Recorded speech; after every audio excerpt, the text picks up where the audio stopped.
Fala pessoal, tudo bem? Então, dando sequência ao nosso estudo de eletromagnetismo, falamos sobre magnetismo, a parte de ímãs, né? Sobre o campo magnético, sobre a força magnética, certo? Hoje a gente vai falar sobre indução eletromagnética, talvez a parte mais importante, a parte mais aplicada desse conteúdo. E para entender a indução eletromagnética, a gente precisa primeiramente saber o que é o fluxo magnético. Para explicar o que é fluxo magnético, pessoal, eu vou fazer uma experiência bem simples com vocês. Eu vou até aumentar um pouquinho aqui, ó, a webcam. Beleza? Curte só. Pegando uma folha aqui, ó, uma folha de rascunho. Dobrei a folha no meio. E vou fazer uma parada aqui, um corte nessa folha. Olha como é que eu vou fazer aqui. Lá.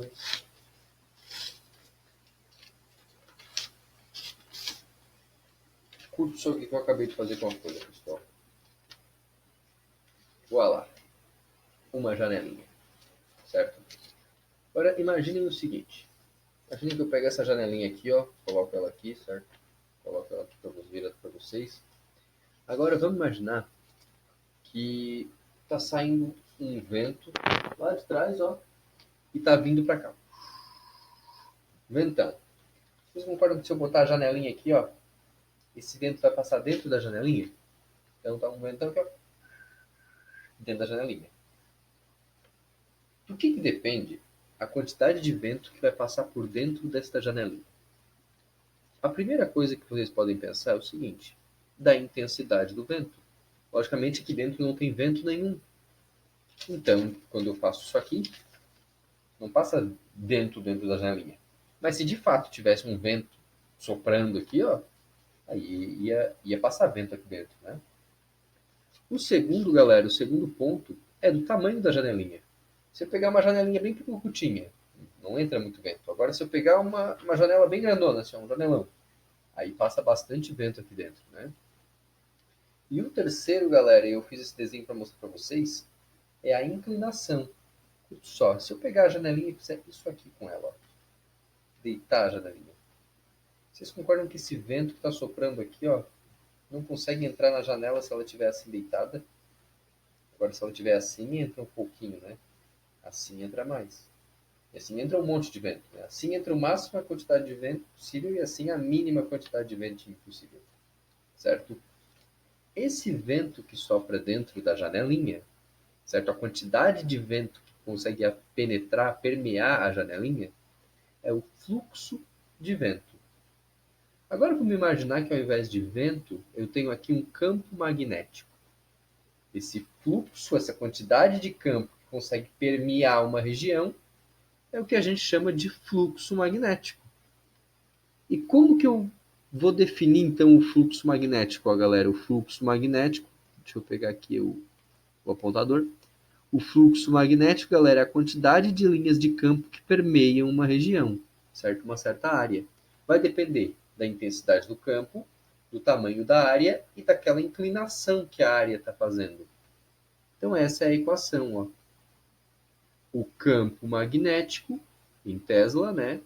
A área que tu estás considerando e o ângulo entre os dois. Esse N que aparece aqui, galera, ó, é porque é o seguinte: quando tu tens uma área, tu tens um vetor normal a essa área que indica para onde que a área aponta. Então, este ângulo é o ângulo entre, aqui na figura, ó, entre o campo magnético e o vetor normal da área, que indica para onde que aquela área está apontando, certo? Geralmente isso aqui é dado, tá? Na verdade, basicamente, esse cosseno de θ, essa inclinação, pessoal, ela geralmente aparece só de dois jeitos, tá? No caso da janelinha, ó. Se a janelinha está em pé, entra tudo. Aí o cosseno de θ vale 1. Você vai calcular só B vezes A. Se a janelinha está deitada, não entra nada. Aí o cosseno de θ vale 0. Então o fluxo é 0 porque não consegue entrar nada. Certo? E essa letra estranha aqui, que é um φ, galera, é o fluxo magnético. O fluxo magnético, a unidade é Weber, beleza? Ou Weber. Weber é a mesma coisa, ó, percebam pelas unidades. Tesla vezes metro quadrado, né? O Weber é Tesla vezes metro quadrado. Beleza? Então isso é o fluxo magnético. A indução eletromagnética, galera, ela está baseada em uma lei, e essa lei ela fala sobre o fluxo magnético, que é a lei de Faraday. Basicamente, o que diz a lei de Faraday? A variação de fluxo magnético no interior de um circuito produz uma força eletromotriz induzida.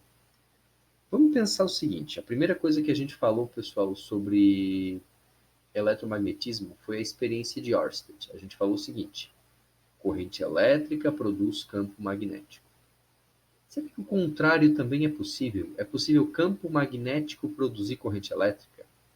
O que o Faraday pensou foi o seguinte, o que ele percebeu foi o seguinte: um campo magnético, por exemplo, se eu pegar aqui um circuito elétrico, imagine que isso aqui agora é um caminho de um circuito elétrico, e eu tenho um ímã. A caneta é um ímã. Vou aumentar aqui para vocês enxergarem o que eu vou mostrar. Então, eu tenho aqui um circuito, né, e um ímã. Ele percebeu que se eu só pegar esse ímã e deixar parado próximo do circuito, não acontece nada. Só que se eu aproximar ou afastar o ímã do circuito, aparece uma corrente naquele circuito. Por quê? Porque basicamente, galera, o que faz com que o campo magnético produza corrente elétrica DDP é aqui está a palavra-chave, é a variação do fluxo magnético. Ou seja, se tu tens um circuito, tu, por exemplo, pega uma fonte de campo, um ímã, aproxima e afasta do circuito, quando tu aproximar e afastar, como tem um movimento relativo ali, ou seja, o campo, o fluxo magnético está mudando, ele está sofrendo uma variação, que quanto mais perto o ímã chega, mais fluxo, quanto mais longe, menos fluxo, né? Quando ocorre essa variação, ocorre força eletromotriz induzida, certo? E isso aqui tem diversas aplicações. A primeira aplicação, galera, é justamente na distribuição de energia, certo? A energia ela é distribuída de forma alternada, corrente alternada, tensão alternada. Basicamente, pessoal, o que faz com que a energia consiga alcançar grandes distâncias é justamente esse fato de ela ser transmitida na forma de corrente alternada.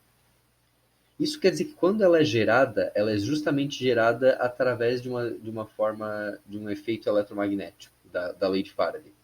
É como se aquela energia que é, no exemplo que eu coloquei aqui na usina hidrelétrica, pessoal, fizesse com que um ímã fosse e voltasse em relação ao circuito, fazendo com que esse circuito tivesse uma força eletromotriz que vai e volta também, uma força eletromotriz alternada, certo? Então, basicamente, a variação do fluxo magnético produz uma DDP, uma corrente, essa corrente vai ser uma corrente alternada, ok? O caso mais clássico, galera, o caso de uma guitarra elétrica. Se tu pegar uma guitarra e ela não estiver conectada na tomada, tu vai ver que ela não faz barulho, ó. Olha aí, ó. Certo? Ela faz um barulho bem tosquinho, ela não faz um baita escorrer. Por quê, galera? Porque basicamente como é que funciona o caso da guitarra elétrica, ou de qualquer instrumento elétrico? As cordas da guitarra elas são de aço e elas são magnetizadas quando tu liga lá no amplificador. Quando tu bate na corda da guitarra, a corda vibra com uma certa frequência. O campo magnético produzido pela corda vibra com a mesma frequência. Essa vibração do campo magnético é detectada pelos captadores, ou seja, a oscilação do campo magnético induz uma corrente nos captadores, e essa corrente é o que vai para a caixa de som e faz com que a guitarra faça um sonzeiro. Guitarra elétrica, baixo elétrico, qualquer instrumento elétrico funciona desse jeito. O mesmo vale para um microfone. Quando a gente fala no microfone, quando eu estou falando, as minhas cordas vocais estão vibrando, certo? Essa vibração é amplificada pela boca. E basicamente o que é um microfone, pessoal? O microfone ele tem um sensor magnetizado que vibra com a frequência da nossa voz.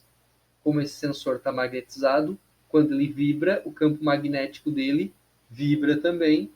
E essa oscilação, essa variação do campo magnético, do fluxo magnético, é o que faz com que tenha corrente elétrica e aí faz com que o microfone funcione. certo? Então, basicamente, o que diz a lei de Faraday? Quando tu faz vibrar, quando tu faz oscilar, quando tu faz variar um campo magnético, um fluxo magnético, tu transforma isso, tu consegue transformar isso em uma força eletromotriz induzida. Agora, o Faraday percebeu o fenômeno, galera. Ou seja, a oscilação de um campo magnético pode produzir uma DDP induzida em um circuito, pode fazer com que um circuito tenha corrente elétrica. Quem explicou como isso ocorre foi um cara chamado Lenz, certo? Então são duas leis na indução eletromagnética, a lei de Faraday e a lei de Lenz. Lenz descobriu, pessoal, que espiras, que condutores, que circuitos são temperamentais, tanto quanto namoradas. Como um cara que namora 10 anos, eu vou mostrar para vocês por quê. Basicamente, a lei de Lenz diz que a corrente induzida em um circuito produz um campo que se opõe à variação do fluxo magnético. Como assim? Basicamente, pessoal, se tu tens lá um circuito e tu tenta aproximar um ímã desse circuito elétrico, você pode fazer isso em casa, certo? Esse circuito vai gerar uma força magnética tentando repelir, vai gerar uma corrente tentando repelir o ímã. Agora, se o ímã tenta se afastar, ou seja, se tu pega o ímã e afasta do circuito, tu vai sentir uma força contrária, uma força de atração. Basicamente, ó, quando tu aproxima a galera, ele produz corrente em um sentido, quando tu afasta, corrente em outro sentido. Curte só. Quando eu aproximo o ímã, tô lá eu sou o namorado. Eu tento me aproximar do circuito. O circuito gera um campo oposto. Basicamente, é como se eu estou tentando aproximar meu norte, ele tenta me repelir. Ele gera um norte aqui também, para me repelir. Certo? Então, se tu tentar aproximar o ímã, o circuito gera um campo no sentido de te afastar.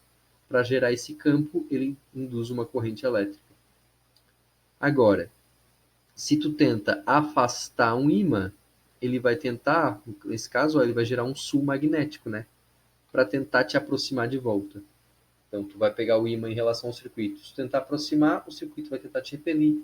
Se tu tentar se afastar, o circuito vai tentar te atrair.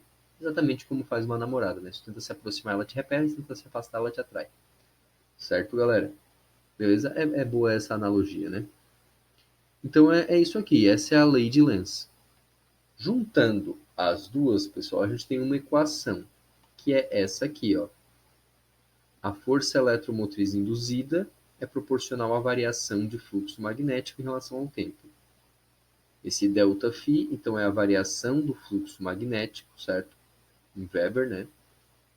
ΔT é o tempo, e aqui é a força eletromotriz induzida, é a voltagem induzida, né? Em volts.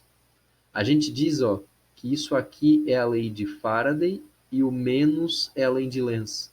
Por que tem aquele menos ali? O menos é porque se opõe à variação de fluxo, né? Então o menos é por causa da lei de Lenz. Beleza, galera? Aqui as sugestões. Esse conteúdo é bem teórico. Eu sugiro que vocês tentem recapitular isso aqui, tentar entender. Mas o segredo é basicamente duas palavras, pessoal. Lei de Faraday, variação. Se variou o campo magnético, produziu corrente. Lei de Lenz se opõe. Se tu tentar aproximar, o circuito tenta te repelir. Tenta se afastar, o circuito tenta te atrair. Certo? Essa é a parte que é cobrada. Isso aqui é cobrado bastante teoria, porque tem muita aplicação. Ok? Aqui as sugestões de aula. Um forte abraço, pessoal, e até mais.